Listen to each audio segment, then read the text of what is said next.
So magandang araw kabola, sa video na ito pag-uusapan natin yung dalawa pong finalist kabola of the last two tournament, TNT at sa Barangay Nebra, kasi may mga kakagulantang po na pangyayari of course sa dalawang team na ito kabola. Po sa free agency, yung TNT naman yung performance nila sa loob ng court.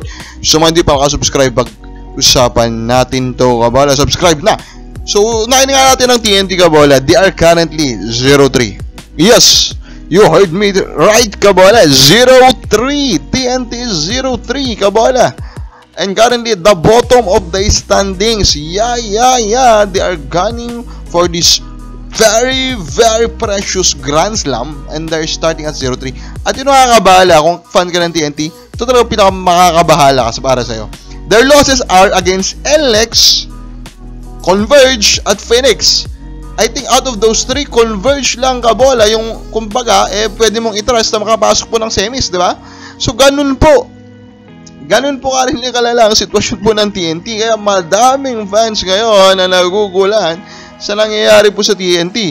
At eto pa, dalawa doon sa loss na yung double digits yung pagkatalo nila kabola. So talagang talagang ninenervous na yung mga fans po ng TNT kabola.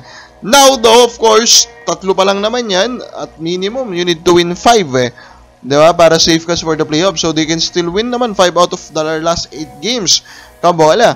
Pero ang tanong ngayon ng bayan, will there, or ano yung best nilang pwedeng gawin para masalvage po itong opportunity. Now, if I will rank kabola, their options, siya mismo nagsabi, gusto niyang bumalik sa TNT. Maybe, with these losses, maybe, this is what TNT needs to push themselves kabola para po makausap na at makapagpapirmahan ng bagong kontrata kay Mike Williams. If it's not Mike Williams, another guy in the rumor mill is Bobby Ray Parks. Ang kagandahan kay Bobby Ray Parks, mas maganda yung chance nito na long term ito. Bakit? Kasi magpapakasal na ito kabola. And of course, yung kanya pong papakasalan is isa pong Pinay kabola. Dahil Pinay yan, dito sa Pilipinas gustong manirahan yan kabola. So, the chances of a long-term deal talagang malaki for Bobby Ray Parks. Now, the other option is of course a trade. A trade with, siguro, Blackwater Elite. Although the problem there, kabola, right now is that injured itong si Bearfield, their number 1 target. Now, they can also try to get David kabola, pero yung position kasi ni David, medyo loaded sila So, yan yung mga question marks ngayon in regards po kay TNT. Now, dito naman po sa kampo po ng Ginebra, they gave us a surprise.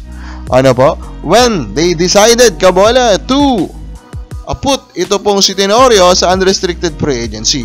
Again po, pag sinabi mong unrestricted free agency, kabola, ang ibig sabihin nun is itong si Tenorio can now sign with any team that he wants to. Po itong si Coach Tim Cone, ang may idea daw nito is wala na pong iba, kundi po itong si L.A. Tenorio mismo, which is currently po the head coach of Gilas Pilipinas Youth. And the explanation pala is kasi may paparating po na games sa Shaba itong Gilas Pilipinas Youth. Kaya naman po kabola, kumbaga, may preparation sila, etc. Kaya kumbaga, hindi rin naman siya makapag-focus po sa PBA. Kaya mas pinili na lang siguro ni Tenorio na i-suggest na ipasok po ito nga si Jason David. And si Jason David naman against Meralco kabola, nagpakita ang Gilas naman, di ba? He delivered 25 points. Kabola, kumbaga sinasabi niya, deserve ko tong opportunity to get playing time. Kabola. Pero, of course, the question there is, will L.A. Tenorio, of course, follow the plan, which is not to sign with any other team? Kasi nasa kanya yung bola, kabola. Knowing L.A. Tenorio naman, kabola, I think he will follow the sign. Pero tingnan natin, di ba?